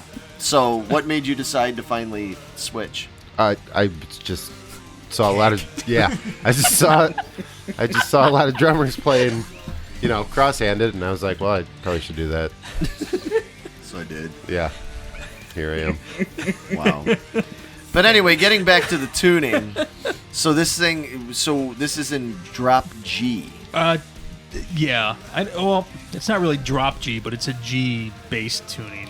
We're dropping the G, the 6th string all the way down to G, but all the rest of the strings stay where they're at, so it's completely ridiculous. It's like 3 steps down or something? Yeah, so drop A sharp, and then the low string is down another step and a half. Or if you had a 7 string, you would just take off your E string and then tune everything down 2 steps. You see what I have to deal with? I'm glad I don't have to know any of this shit. It doesn't matter. And when I explain it that way, people look at me cross-eyed for some reason. Dude, Air Canada is going to have so many guitars to lose on our next trip over here. Oh, my God. They're going to be like, we got 8 guitars. Well, if this stupid-ass band travels with this many guitars, they deserve to have them taken away. Ay. I don't know. We may work it out, but I don't know if Clearing Blind is a song that we will be playing at all our shows, especially when traveling on Air Canada or Qantas or whatever we're gonna be flying on. But it is a good ass song. I like this song. It's got my favorite vocal performance on one section of the when I walk over your solo. Oh, that section you're talking about, Paul? Yeah. I had no idea again because what did I get? I got your guitar stuff with a click track. I didn't know what was supposed to go there. Maybe if you demoed your fucking solo with the demo you sent me. Oh, well, that was also because I can remember, like, up to pretty late in the game, being like, hey, dude, have you worked on that solo yet? Yeah, I got to work on it. Yeah. I'm thinking about I got to work on it. It was like, God. I had no idea where solo was going to go. And then I got it, and I came up with it, and I'm like, oh, man, I really love what I'm doing here. And then I heard, behind my back all the shit talking about how I fucked him out of a solo spot and walked on his shit. And I'm like, you just needed to say something. But what was cool is Ben took my original solo idea and he made it into a keyboard part that underlays your vocals. It's great. It's awesome. I love that part of the song. Yeah. Dream Theater-y proggy. Fuck yeah, dude. And Vito was like, I'm good. I think it's great. I think it came out really good. I get what you're saying about being able to perform it. That could be a big fucking issue. That's my only real complaint about the song at this point is just that from a performing standpoint. And it's awkward for me because it's easier for Vito to play it because he came up with it. Yeah. Even if you come up with some fucking bizarro weird thing, if you're the one that came up with it, it just kind of makes more sense to you. But for me to suddenly have to jump in there and it's like... so much of playing music, especially like, I'm an old dog, and it's like trying to teach an old dog new tricks. Yeah. So it's like so much of playing music is just like muscle memory, automatic, you know what I mean? Like just knowing where to go. And so when you suddenly have an instrument that is not where you're supposed to go, and you're, because I can hear the music patterns, automatically, even without picking up a guitar. I know what those notes are. I've got really good pitch, and I know how patterns are. I know, like, oh, this is going to be this, it's moving, it's a half-step movement. But when you hand me a guitar that isn't fucking tuned right, and I automatically, in my head, I'm like, oh, fuck, no, I got to go here instead of here. Like, when my octave chord, it should be up on the 7th fret, but it's like, no, bro, it's on the 2nd fret. It's like, that's a big fucking difference. And that's why I wanted to do the alternate tuning thing, because I would get stuck in these patterns of, I have to play these frets, and I can only play these chord shapes. But now you can't do that in that tuning, because it sounds like fucking shit. Totally. So you got to, like, do everything. Just a pain in my dick. All right, so Larry's got to suffer so that Vito can stay interested. I get it. That's all right. He's had to suffer. What you gotta do sometimes. Yeah. Vito's had to suffer with some of the things I come up with, where he's just like, I don't get where you're going with that. Doesn't matter to me. I did the whole album in one tuning. Yeah. I'm gonna make you get like a fan fret 37-inch bass, just so we can play these songs with the proper low string. That, you cannot possibly play it on your standard bass. Yep. All right, moving on. Still Wrath. So what do you guys think of this song? One of my favorites. Really? Me too. Bottom 2 with Blacklight. Probably. For the same reason. I in my mind, I am just not hearing this as bold and as powerful as it should be live. And again, maybe it's my fucking I need in-ears, I don't know, but just doing this song live lowered its value to me, and it might just be now because we're not there yet performing it live. At least I'm not there yet performing it live, so we'll see. What do you think of this? Yeah, it's one of my favorites on the album. Yeah. And you too? Mm-hmm. What about you? Yeah, I like it pretty good. Yeah. I liked it more before we started rehearsing it. Yeah, I mean, it's super fun to play. I think I'm with you, man. Because I originally thought this was like a song for a video. Oh, I did too. Yeah. Everything, and now I'm sort of like, I don't know. There's something. I still really like this song. I wouldn't say this is like a bottom 2 type song for me, but it has changed a little bit. Maybe as we go, maybe if we put a little more time into it, maybe at some point it'll click, it'll come together, and it'll be better and stuff. But it's hard calling any of this stuff bottom 2 because I don't think there's a bad song. No. That's what I say. When I say bottom 2, I don't mean like this song sucks, but I just mean like in terms of songs that I'm really enthusiastic about or really love to play, really like to listen to. This song has, I think, some of your angriest sounding growls, especially in the bridge. Well, this song is just, man. Like you legitimately sound angry. Yes. And it's an angry song. Yeah. And it's not just fueled by me. Yeah. Totally. I won't get into anybody else's personal shit, but it's a story that, again, that a lot of people fucking go through. Yeah. Close to me or whatever, and it's a personal song, but it's not a personal song. It's a personal song, but it touches a lot of fucking people in an angry way. So, yeah, I had a lot on my mind, more so for other people than myself. Right. But it's angry for sure, and it should be fucking angry. And I think that might be my issue with it, at least for now live. Like you said, I'm not like reaching that level that I feel it needs to be live in my own performance. And if I can't do that, it loses that impact. And that's what's bothering me a lot when we rehearse this. That's what I'm saying. This song feels like it's not.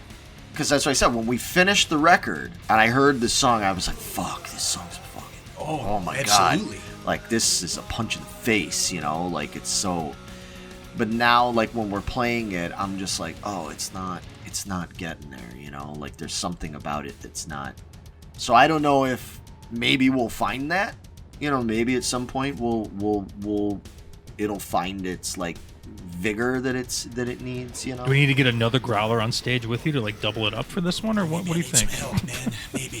Maybe you can just get on the mic and I don't know about that one. Well, see, you know what? Then don't offer fucking help. If you love me, Vito, you would fucking help me. I get it. That's all right. I don't know what the answer is, and again, I might be hearing it completely different than everybody else, and everybody else be like, dude, you're crazy. But Vito, if you kicked him in the nuts right before we played, maybe he'd be sufficiently angry enough. But then his voice would be higher. And I that usually, wouldn't when work. we play live, Mike, the bass is so fucking loud on stage. I'm angry from beginning to end anyway. I'm almost like Hulk angry. We'll have to see how the holiday horror shows go. Maybe it's like the angriest performance he's had on this song yet because of your bass tone, you know? Yeah, totally. And we capture that and remind you that, hey, you can get that way for this That's song. another month of rehearsing these songs, and I might feel completely different about everything yet again. In my mind, we're still a little fresh on this, and we're still kind of following or finding where we need to be with our performance on this. So Well, fortunately, I have 2 bass cabinets. I can put one on each side for you. maybe just like, and we'll duct tape them in my head, one on each side, so I can really, hear nothing but your fucking bass in my ears. So Mike, play that when you're line checking. Hey, Mike, play that one same fucking Iron Maiden bass line you play every fucking time. Every fucking time. 10 years. 10 years we have officially said this month, right? Yes. Like 2 days ago. Yeah, Mike has Did officially. my first show on November 14th of 2009. Happy anniversary, Mike. Thank you. Still, 10 years. Mhm. When's your 10 year? What did I join in 2012? 2011. Was it 2011? Mm-hmm. All right. Yep, 2011. So you're at about 8, somewhere around there. Yeah. So, and I think the first show we played we did like a short set at Holiday Horrors that year. I think you might be right. Yeah. Yes. Yeah, we we just played did like a half-hour set. Yeah, we played Holiday Horrors that year. Yep. Yeah, Reggie's was my first show with him, too. Yeah. Okay, yeah, and yeah, his first show with us was the show the day David Gold died. Wow. Yeah, because shortly after that we went to Canada and played. That's right. Yeah. That's right. And it was because, remember, I started playing the riff for Wet Leather just like off the cuff because we were talking about David on stage and everything, not to get things all somber and depressing. But yeah, that's why that gig stands out in my mind, because I remember we found out that morning about David and everything, and that was like Gary's first gig. Man, it's been a long-ass 8 years, hasn't it, Gary? Yeah. It's like to think it's only been 8 years. It's like, holy shit, it's only been 8 years. It feels like a fucking eternity. Yeah, no, I know. Yeah, it's hard to believe it's only been 8 years. We've done a lot in 8 years. That's true, yeah. Put out 3 records. Mm-hmm. Did a lot of traveling. It's probably the longest stable lineup then, right? Absolutely. Oh, yeah, this lineup? Yeah, without a Absolutely. Yeah, because we've had 8 years we've had a stable lineup. Every year or two, it seems like we were flipping somebody. The Obelus. The Obelus, yeah. So, the fuck does this mean? The Obelus is whenever someone is written about in text and they are deceased, it is like the little dagger icon or the little cross symbol. That is what an obelisk is. So it's speaking of the deceased in text. So the obelisk itself, as my daughter, I hate this song. It's just about a house. It's not about a house at all. The house is the mind. Again, it goes back to something like that, and it's about, dealing with, again, your inner demons and the ghosts and everything, and it's all about, like, getting rid of, burning away, shedding the negative from your mind so you can move on and live a happy life.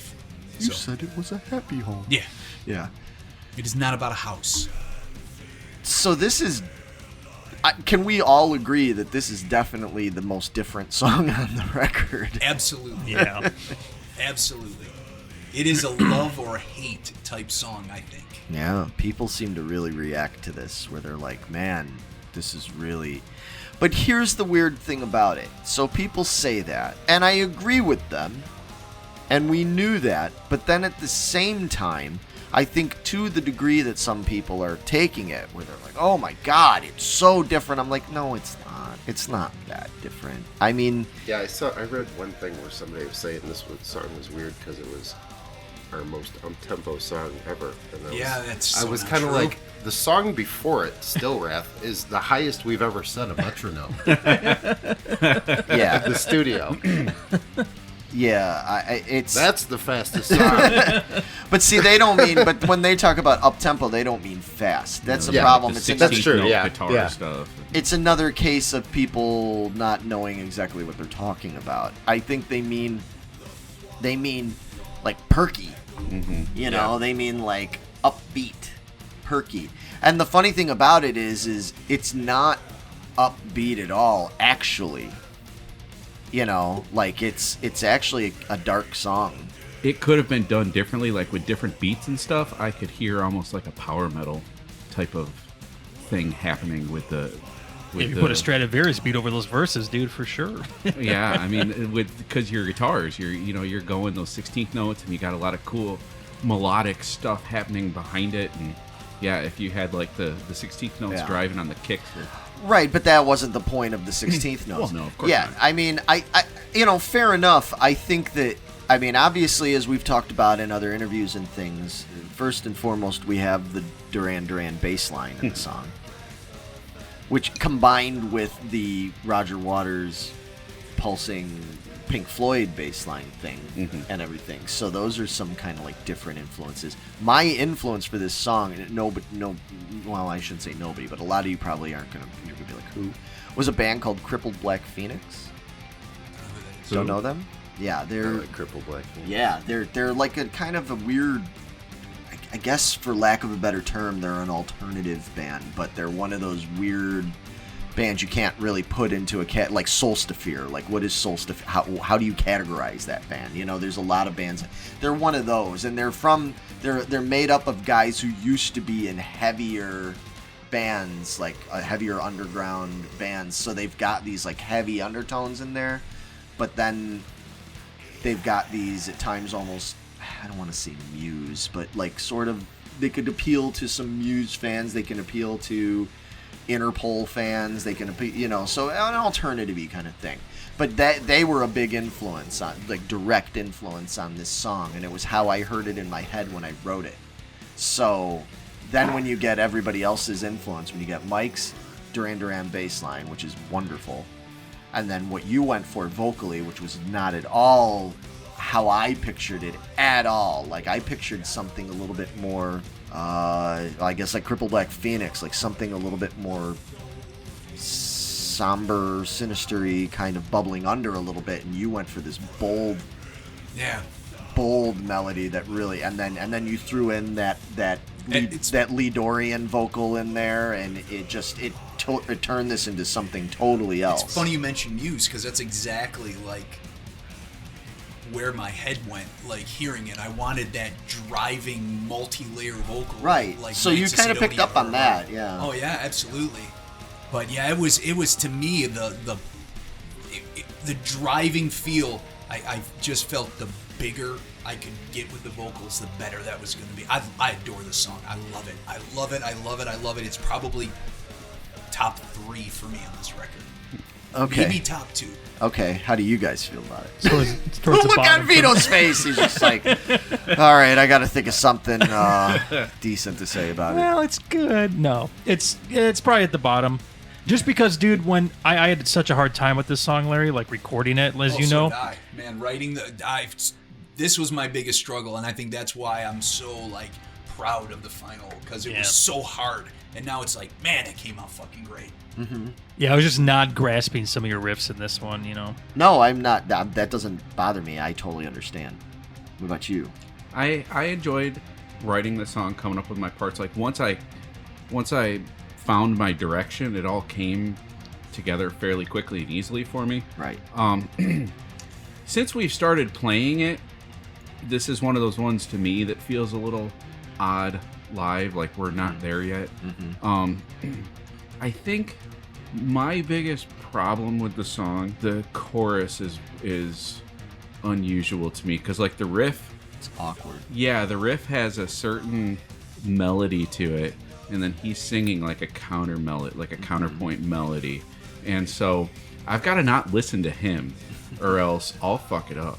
Right. You know, and that's I totally understand. Disconcerting to me, because that's the only song we have that's ever been a thing where I have to like I know actually what you mean. not pay attention to. I'm the same way. I know what I need to sing, and if I listen to the guitars, I'm gonna be fucked. It doesn't matter as long as I know what I'm supposed to do there. Yeah. So no, I totally get that. Yeah, it's a little unusual, but I mean, I like the song. It's a lot of fun to play, and I like how it came out. This was it seems like on every album there's the one song that I go into the studio and I'm just not happy with where the drums are for them. And sometimes that works out okay.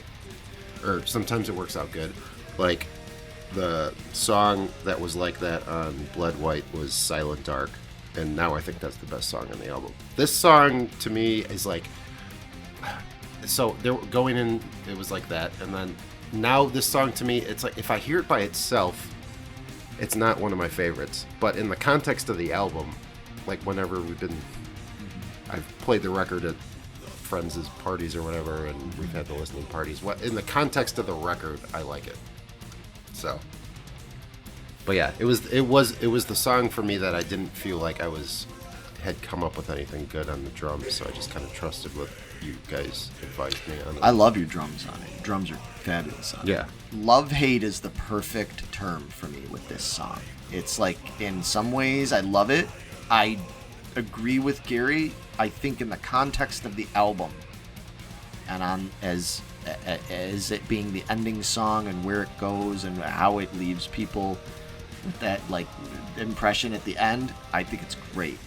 As a standalone song, this is not the kind of song that I would go to somebody and be like, here's what my band sounds like, because it's not really a representation of who we are, you know. But I don't know.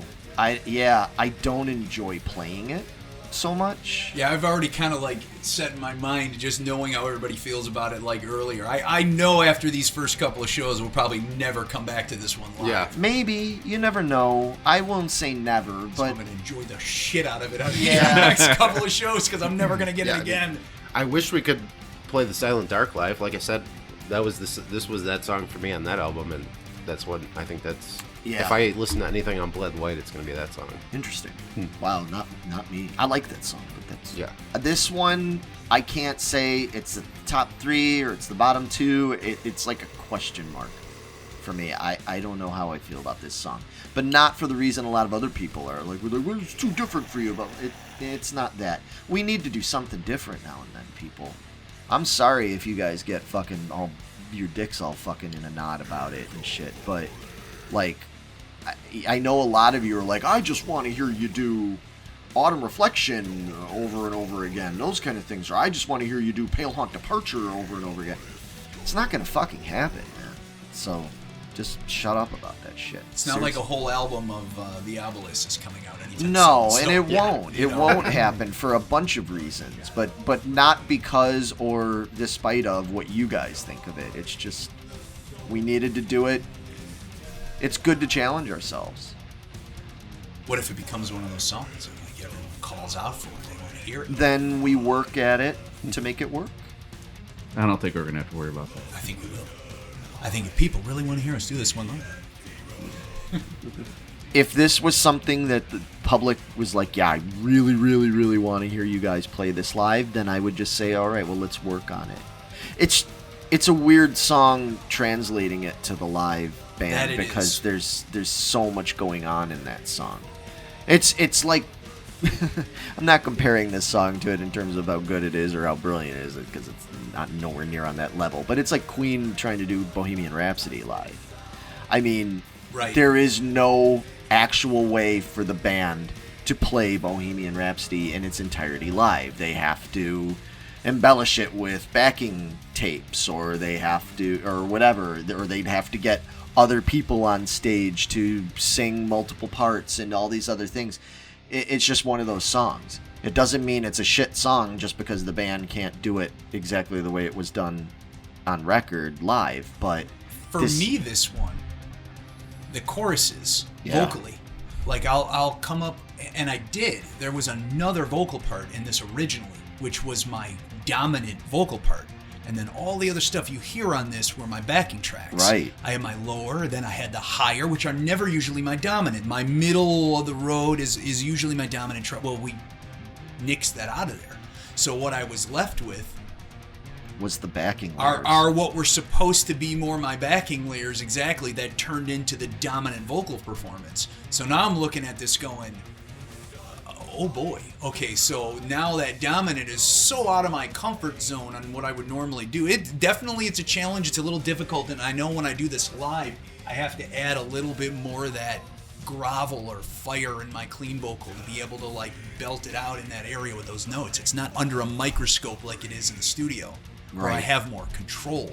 Right. Plus, like, there's that layered vocal in the choruses that in theory you'd go, well, Larry, you sing the one part. I can't. Because of it's so odd against what I'm playing on the guitar that I've tried it, and I mean, I'll keep working on it, but this is one of those songs that we play live, probably for as little as we're going to do it. You know, some of those harmonies will be on backing tracks with the keys and stuff like that, just to fill it out. Because maybe. We'll see. We're going to keep working on it. You know, we'll figure it out. I'll make it happen. Because you've got when the vocals first come in, there's a 2-part harmony on the lower. And then when the dominant part comes in, there's a 2-part on the higher. So we have like too many voices for, for people in the band that refuses to help out on the microphone. Yeah. It's probably a good thing that I don't sing on the...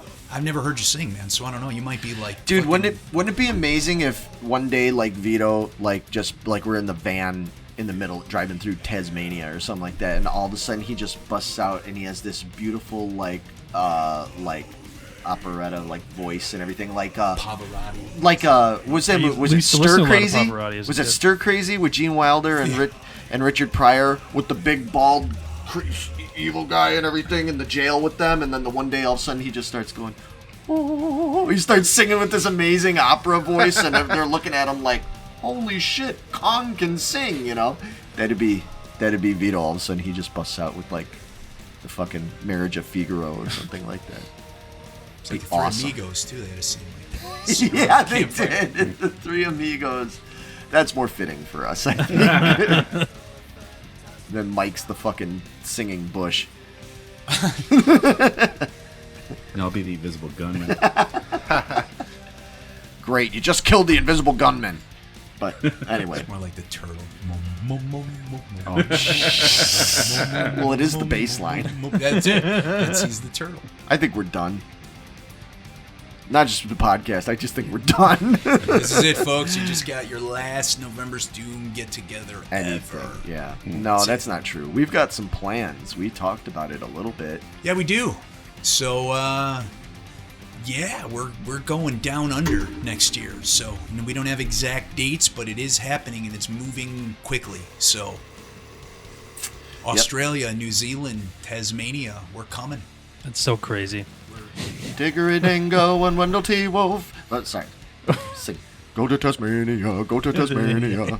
Confirmed, though, we have Holiday Horrors and Maryland Death Fest. Yeah. We've got some stateside shows. So if you want to come see us play with Macabre and a bunch of other kick-ass bands, we're playing just before Christmas here in Chicago at Reggie's Rock House. And then May 20-something, we're playing in Maryland. Mm-hmm. We're on Saturday night, right? Yeah, we're on Saturday night and with this member. Yeah, with this member. Not that member, it's this member.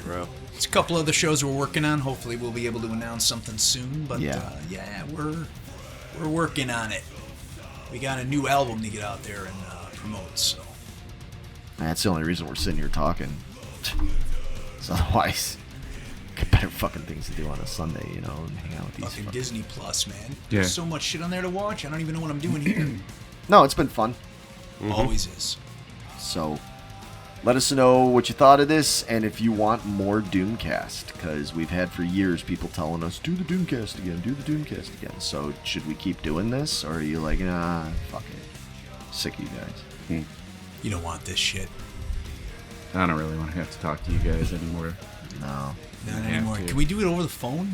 Is there a way we can do it? Just text each other. Dude, we'll put out a book that We'll just release a texts transcript. between- All right, we're out. We'll see you. We'll see you on the road. All right, I'm a head out. Buy that record, will you? Please. Yeah, buy it. Fuck this, guys. Everybody's leaving. But the true Novembers All right, Doom yeah, members here are we sticking go. around. So yeah, let's talk about what we really thought about this. So Larry's songs. Woo!